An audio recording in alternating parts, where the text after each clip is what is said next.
Hello बच्चों, कैसे हैं आप लोग। एस कोचिंग सेंटर में आप सबों का बहुत बहुत धन्यवाद है। एस कोचिंग सेंटर में ऑब्जेक्टिव का सीरीज चल रहा है जो क्लास 12 के लिए फिजिक्स का है। आज इसके पहले हम लोग एक वीडियो कल डाल चुके हैं, अपलोड हो चुका है। आज दूसरा वीडियो ऑब्जेक्टिव का देखेंगे। चलिए स्टार्ट करते हैं। पहला क्वेश्चन है आपका बाबू, 20 cm फोकस दूरी वाले उत्तल लेंस की क्षमता डाईऑप्टर में होती है। तो देखिए बाबू, पावर निकालना है, लेंस की क्षमता निकालना है तो पावर बराबर होता है 1/f। लेकिन एक कंडीशन होता है, जो फोकस दूरी होती है ना बाबू, उसको मीटर में होना चाहिए। तो यहाँ फोकस दूरी आपका 20 cm दिया है, तो सबसे पहला काम किसको मीटर में बदल लीजिए। तो मीटर में बदलने के लिए 100 से डिवाइड कर दीजिए। आपका कितना हो जाएगा बाबू, 1/5 मीटर। अब यहाँ पे रख दीजिए वैल्यू 1/5। 5 आपका ऊपर आ जाएगा, यानी P बराबर 5 डाईऑप्टर। यानी पहला का आंसर हो जाएगा बाबू आपका 5 डाईऑप्टर। यानी 20 cm फोकस दूरी वाले उत्तल लेंस की जो क्षमता डाईऑप्टर में होगी वो 5 डाईऑप्टर होगी। एक पूरे चक्र में प्रत्यावर्ती धारा का माध्यमान होता है। तो इसको बाबू ध्यान दीजिए, एक पूरा चक्कर जो होता है ना, इसको बोलते हैं एक साइक्लिक। तो ये वाला प्लस हो जाएगा, ये वाला माइनस। यानी पूर्ण चक्कर में आपका जो प्रत्यावर्ती धारा का मान हो जाएगा वो आपका बाबू 0 हो जाएगा। इसीलिए हम लोग सॉल्यूशन भी करते हैं ना, तो हाफ साइकिल लेकर ही करते हैं। तीसरा क्वेश्चन है आपका, क्यूरी ताप के ऊपर लौह चुंबकीय पदार्थ हो जाता है।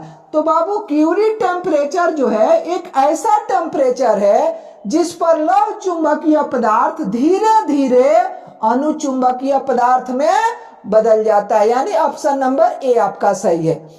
चौथा क्वेश्चन आपका है, प्रकाश तंतु संचार किस घटना पर आधारित है। तो बाबू प्रकाश तंतु संचार जो है इसको हम लोग ऑप्टिकल फाइबर कह सकते हैं। और ऑप्टिकल फाइबर जो होता है ये एक प्रकार का डिवाइस होता है जो लाइट सिग्नल को एक स्थान से दूसरे स्थान तक ट्रांसमिट करता है। तो ये बाबू जो काम करता है ना, ये पूर्ण आंतरिक परावर्तन के सिद्धांत पे काम करता है। पांचवा क्वेश्चन है आपका, और गेट के लिए बुलियन व्यंजक है। बाबू और गेट जो होता है ना, ये और गेट और नॉट गेट से मिलके बना होता है। और गेट और नॉट गेट से, ये बाबू और गेट का आपका सिंबल है और इसी में नॉट गेट जोड़ दिया जाता है।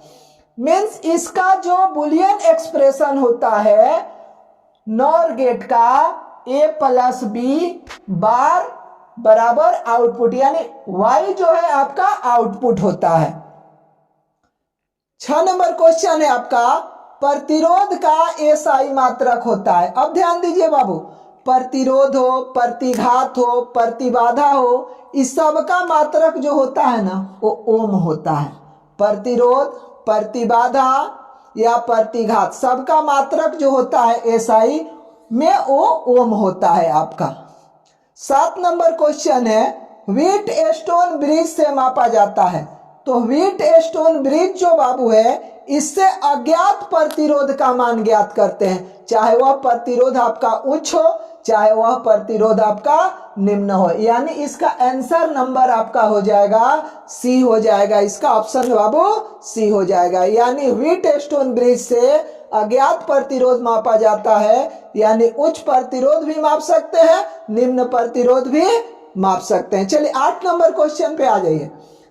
धारा घनत्व यानी करंट डेंसिटी क्या है। तो करंट डेंसिटी जो है बाबू कौन सी राशि है, तो ये सदिश राशि है। कौन सी राशि है, सदिश राशि है। 9 नंबर क्वेश्चन है, विद्युत परिपथ के लिए किसी बिंदु पर सभी धाराओं का योग होता है। बाबू ये किरचॉफ का फर्स्ट लॉ है जिसको कहते हैं हम लोग KCL, इनकमिंग करंट बराबर आउटगोइंग करंट। यानी ये जो होता है आपका किसी पॉइंट पे मिलने वाली सभी धाराओं का योग जो होता है बाबू वो 0 होता है। कितना होता है, 0 होता है। 10 नंबर क्वेश्चन है, वान डी ग्राफ जनित्र एक ऐसी युक्ति है जो उत्पन्न करती है।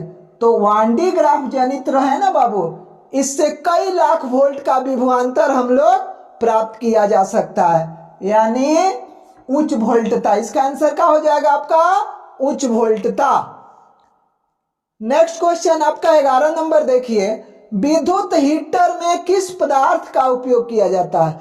अब देखिए विद्युत हीटर में बाबू आपका टंगस्टन लगा होता है, जबकि विद्युत इस्त्री पूछे ना तो उसमें आपका नाइक्रोम होता है। लेकिन हीटर में आपका जो लगा होता है वो टंगस्टन लगा होता है। क्यों? क्योंकि टंगस्टन का प्रतिरोध भी उच्च होता है और गलनांक भी आपका उच्च होता है, लगभग 3000 से ज्यादा होता है इसका।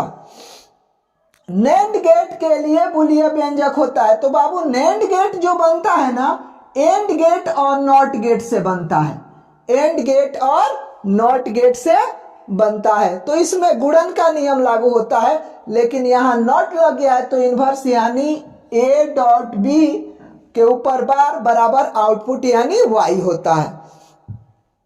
13 नंबर क्वेश्चन है, प्रतिघात का मात्रक होता है। तो प्रतिघात आपका वही बोले बाबू, प्रतिरोध हो, प्रतिघात हो या प्रतिबाधा हो, सबका जो मात्रक ऐसा ही होता है वो आपका ओम ही होता है। 14 नंबर क्वेश्चन है आपका, आवेश के पृष्ठ घनत्व का मात्रक है। तो आवेश का पृष्ठ घनत्व यानी चार्ज अब बटे एरिया, तो चार्ज का कूलम और एरिया का मीटर स्क्वायर, तो कूलम पर मीटर स्क्वायर। देख लीजिए कहाँ है बाबू, ऑप्शन नंबर ए आपका सही है। 15 नंबर क्वेश्चन देखिए, ऑप्टिकल फाइबर का कोर किस पदार्थ का बना होता है? तो ऑप्टिकल फाइबर का कोर ये जो बना होता है कांच का बना होता है, उच्च कोटि के कांच का बना होता है, क्योंकि ऑप्टिकल फाइबर जो है एक ऐसी डिवाइस होती है जो लाइट सिग्नल को ट्रांसमिट करती है। उम्मीद है कि ये वीडियो आप लोगों को अच्छा लगा होगा, और अच्छा लगा होगा तो अपने दोस्तों को ज़्यादा से ज़्यादा शेयर कीजिए, ताकि उन लोगों को भी एग्जाम की तैयारी अच्छा से हो सके। Thank you.